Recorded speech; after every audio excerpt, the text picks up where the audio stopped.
शंकर भगवान की जय। लड्डू गोपाल चैनल में आप सबका स्वागत है। मैं सावन का महत्व पढ़ने जा रही हूँ, 7वां अध्याय। बोल शंकर भगवान की जय। 7वां अध्याय, मंगलवार व्रत कथा।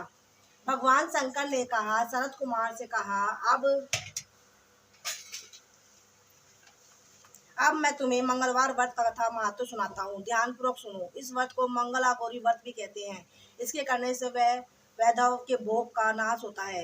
विवाह के पश्चात 5 वर्ष तक इस व्रत को करना चाहिए। विवाह के पश्चात पहले सावन शुक्ल पक्ष के पहले मंगलवार को इस व्रत को प्रारंभ करना चाहिए।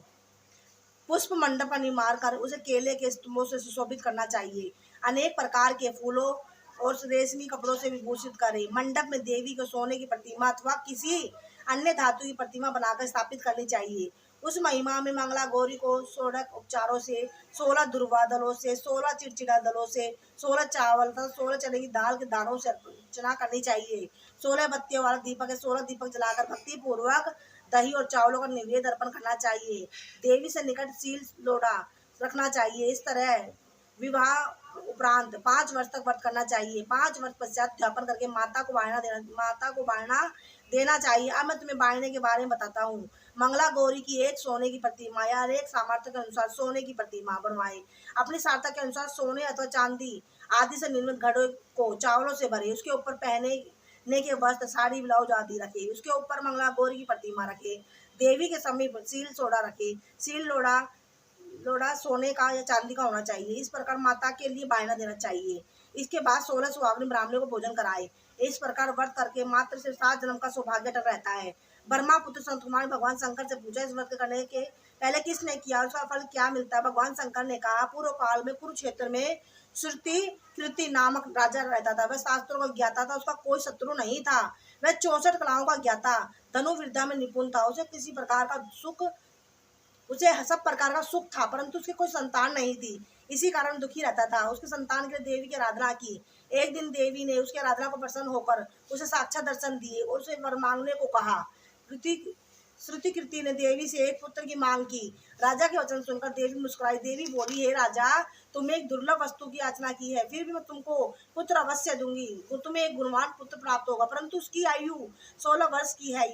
यदि एक सुंदर तथा विद्या विहीन पुत्र चाहिए तो वह बहुत समय तक जीवित रहेगा। अब बताओ तुम्हें क्या पुत्र चाहिए। राजा अपनी रानी से विचार विमर्श कर गुणी पुत्र की मांग की। देवी ने कहा, हे राजन, मेरे मंदिर के मुख्य द्वार पर आम का जो पेड़ है उसमें एक आम तोड़कर ले जाओ, उस रानी को खिला दो, तुम्हारी इच्छा पूर्ण होगी। राजा ने देवी को आज्ञा अनुसार रानी का आम फल ले जाकर खिला दिया। उस 10वें महीने में रानी को एक सुंदर पुत्र पैदा हुआ। आज शोक से संपन्न राजा ने राजकुमार को जात कर्म आदि संस्कार कर दिया। राजा ने राजकुमार का नाम चिरायु रखा। राजकुमार चांद की तरह बढ़ने लगा। अब वह 15 साल की गुणी संपन्न सुंदर बालक हो गया। राजकुमार का 16वां साल शुरू हुआ। राजा रानी की चिंता होने लगी। राजा ने सोचा कि यह पुत्र बड़े ही कष्टों से प्राप्त हुआ है, इसकी मृत्यु आपकी आंखों के सामने कैसे देखूं। यह सोचकर राजा ने राजकुमार चिरायु को अपने मामा के साथ काशी भेजने के लिए निश्चय कर लिया। राजनी ने अपने भाई को से कहा, तुम कार्पटिक का वेश धारण करके राजकुमार चिरायु को काशी ले जाओ। मैं उनके जन्म से पहले भगवान मृत्युंजय से प्रार्थना की थी कि हे विष्णुदेव, पुत्र की प्राप्ति पे जगतपति का यात्रा के लिए भेजूंगा, इसलिए तुम मुझे इसे काशी ले जाओ। इसकी रक्षा कर भार तुम्हारे कंधों पर है। अपनी बहन की आज्ञा मानकर राजकुमार चिरायु को काशी ले गया।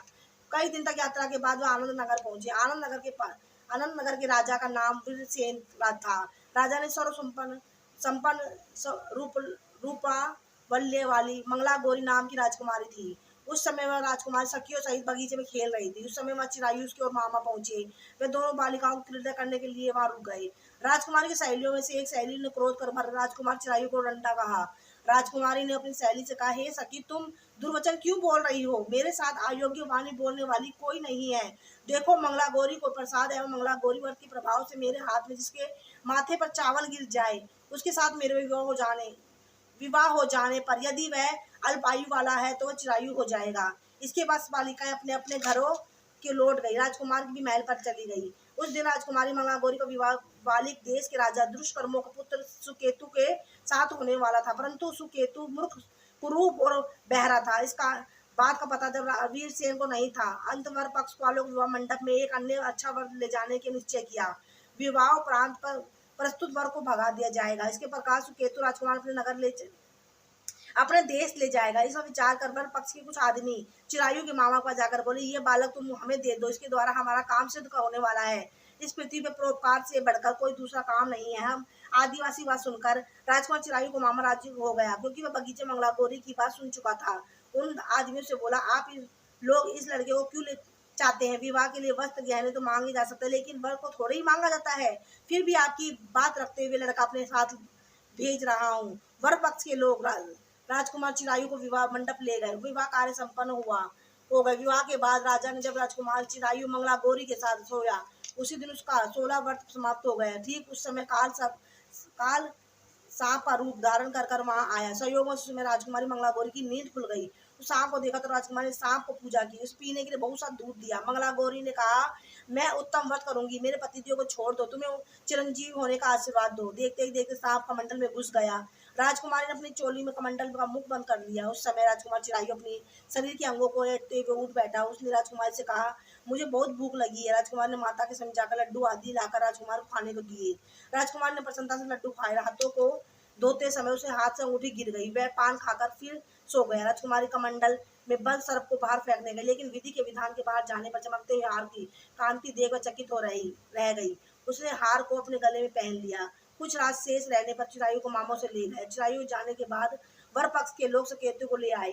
मंगला गौरी ने सुकेतु को रात देखा तो वह बोली, यह मेरा पति नहीं है। सभी बराती कहने लगे, सुबह तुम ये क्या कह रही हो? यदि कोई पहचान है तो बताओ। इस पर मंगला गौरी ने कहा, रात को मेरे पति ने मुझे जो जड़ाऊ हार दिया है, उस हार के रत्नों को सुंदरता के बारे में ये बताए। रात्रि में आम चेतन के समेत मेरे पतिदेव को केसर युक्त मेरी जांग में लगा हुआ, उसे देखकर सब लोग बताए कि पैरों का निशान किसका है। रात्रि के समय जो बातचीत हम दोनों के बीच हुई थी, जो भोजन करा, उसके बारे में बताए। सकेतु मंगला गौरी भी एक प्रश्न का उत्तर न दे सका। इस कन्या पक्ष वालों ने बरात को वापिस बिना दुल्हन के भेज दिया। मंगला गौरी के पिता महाराज वीरसेन ने एक यज्ञ कराया। उसमें भी पता चला कि वर पक्ष वालों ने कुछ कुरूप राजकुमार साथ किसी अन्य सुंदर युवक को विवाह के मंडप ले आए थे, और अनजान युवक के साथ मंगला गौरी का विवाह हुआ था। अब मंगला गौरी राजकुमार के बरामदे में चिक के ओट में बैठ गई और आते आते प्रत्येक व्यक्ति को देखने लगी। इधर चिरायु वहां के हाल चाल जानने की इच्छा से अपने मामा के इधर आया। जैसे चिरायु महल के आगे से गुजरा, मंगला गौरी ने पहचान लिया। वह अपने पिता राजा वीरसेन से बोली, यह आदमी जो अभी अभी गया, ये मेरा पति है। राजा ने दोनों मामा भांजों को बुलाया। मंगला गौरी बधाई हुई निशाने चिरायु की मौजूद थी। राजा ने विवाह उत्सव के वस्त्र भूषण आदि अश्व गज रथ और बहुत चीजें देकर मंगला गौरी को विदा किया। मामा अपने भांजे चिरायु को तथा मंगला गौरी को लेकर अपने बहन के यहाँ चल दिए। तब चिरायु के माता पिता ने उसके आने का समाचार सुना तो विश्वास ही नहीं हुआ, क्योंकि भाग्य विपरीत कैसे हो सकता है। इसके बीच चिरायु अपने माता पिता के पास पहुंच गया। उसके चरण स्पर्श किए। पुत्र वधु को सास ने अपनी गोदी में उठाकर सब बातें पूछी। मंगला गौरी वर्तमान तथा पिछला समस्त घटनाक्रम बतलाया। मंगला गौरी के कारण ही तभी से व्रत मंगला गौरी के नाम से प्रसिद्ध हुआ। जो इसे सुनेगा अथवा इसका कीर्तन करेगा, उसे सब सिद्ध होगी। श्री सुजी बोले, श्री ऋषिगण भगवान शंकर ने शरद कुमार के व्रत को कहा और इस कार्य सिद्धि करने वाले व्रत को सुनकर गदगद हो उठे। इसके सुनने से प्रमाण की प्राप्ति हुई। शंकर भगवान की जय, शंकर भगवान की जय, गुरु जी महाराज की जय।